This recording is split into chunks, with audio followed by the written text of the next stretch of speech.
अहिल्या आश्रम में आयोजित एक कार्यक्रम में सीएम शिवराज सिंह चौहान ने रिमोट का बटन दबाकर प्रदेश के 69 सीएम राय स्कूलों का वर्चुअल भूमि पूजन किया। इस अवसर पर बच्चों को संबोधित करते हुए शिवराज सिंह चौहान ने सभी मौजूदा बच्चों से पढ़ाई के साथ साथ खेलकूद में भी अव्वल आने का वादा लिया। बच्चों को संबोधित करते हुए सीएम ने कहा कि आपको हमेशा अच्छे काम करने हैं और मन लगाकर पढ़ाई करनी है। साथ ही सभी प्रकार के नशे से दूर रहना है, क्योंकि नशे का कारोबार करने वालों पर मामा बुलडोजर चलवा देगा। नशे के कारोबारियों के घरों पर बुलडोजर चलता रहेगा। सीएम शिवराज सिंह चौहान ने दिल्ली कॉलेज के ऑडिटोरियम में आयोजित कार्यक्रम यूथ कॉन्क्लेव का दीप प्रज्वलित कर कार्यक्रम का औपचारिक शुभारंभ किया।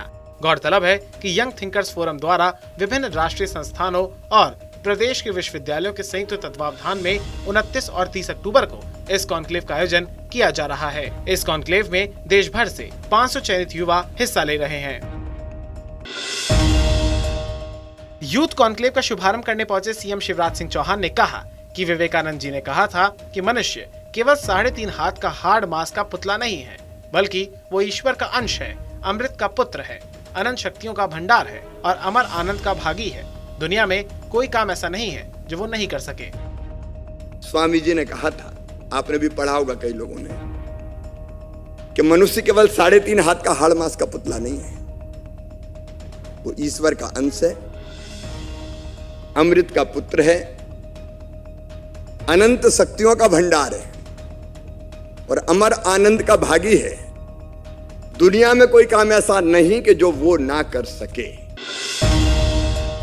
ठाकुर रणमत सिंह महाविद्यालय में हुए 4 करोड़ के वित्तीय घोटाले में टीआरएस कॉलेज के 3 पूर्व प्राचार्यों को कोर्ट ने जेल भेज दिया है।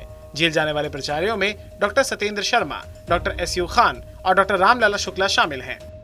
तीनों के खिलाफ ईओडब्ल्यू ने 2020 में केस दर्ज किया था। तीनों को 10 दिन की न्यायिक हिरासत में भेज दिया है। ईओडब्ल्यू ने शाम 7 बजे तीनों पूर्व प्राचार्यों का मेडिकल कराया और जेल के अंदर डाल दिया। मध्य प्रदेश के स्थापना दिवस 1 नवंबर को राज्य के सरकारी दफ्तरों में आधे दिन ही काम होगा।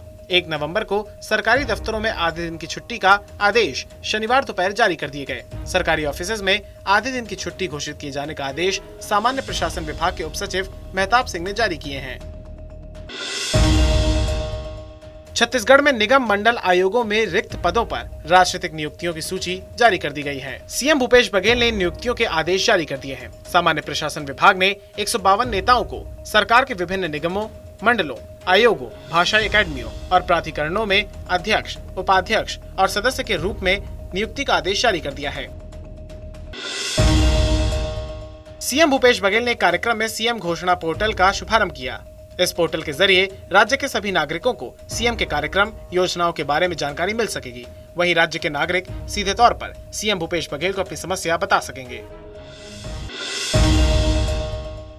कोरबा जिले के 7 गांव के भू विस्थापितों ने मानिकपुर खदान से कोयला का परिवहन बंद कर दिया है। प्रदर्शन कर रहे ग्रामीणों की मांग है कि एसईसीएल प्रबंधन को ग्रामीणों की मांग पर ध्यान देते हुए सभी मांगों को मानना होगा। ग्रामीणों की एसईसीएल से मांग है कि स्थानीय युवाओं को रोजगार दिया जाए और खेतों में मिट्टी फिलिंग को बंद किया जाए। छत्तीसगढ़ के धमतरी में दिवाली के बाद लगने वाले मड़ई मेले का अलग ही महत्व है। मड़ई मेले में पहुंची 300 से ज्यादा महिलाएं संतान प्राप्ति के लिए मां अंगार मोती के दरबार में हाजिरी लगाएं। यहां पर महिलाएं पेट के बल लेट जाती हैं और उनके ऊपर से चलकर बैगा आगे बढ़ जाता है। 21वीं सदी में संतान प्राप्ति के लिए महिलाओं के ऊपर से बैगा का निकलना हैरान करता है। हालांकि लोगों की आस्था भी इसमें है। यही वजह है कि दूर दराज से महिलाएं यहाँ आती हैं।